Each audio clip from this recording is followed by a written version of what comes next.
চোরে বক মরে আর ফকিরের নাকি কেরামতি মারে। এখন আমাদের সোশ্যাল মিডিয়াতে হয়ে গিয়েছে এই অবস্থা।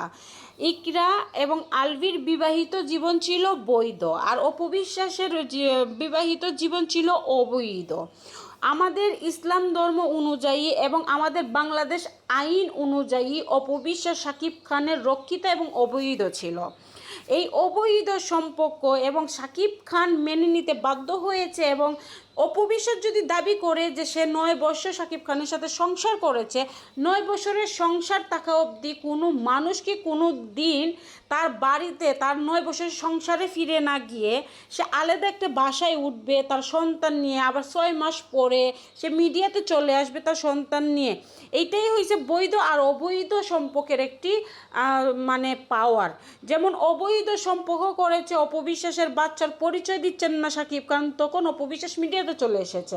আর ওই দিক দিয়ে ইকরা ভাবির সম্পর্ক ছিল বৈধ এবং 16 বছরের সংসার ছিল। তাদের সংসারটা কিভাবে তৈরি হয়েছে, তারা কিভাবে মানে একজন বেকার ছেলে আলবি তার হাত ধরেছে, ইকরা আপু হাত ধরে আজকে এই পর্যায়ে নিয়ে এসেছে। আজকে এই নারীর কারণে কিন্তু আজকে মানে আলবির এত সুন্দর একটা লাইফ।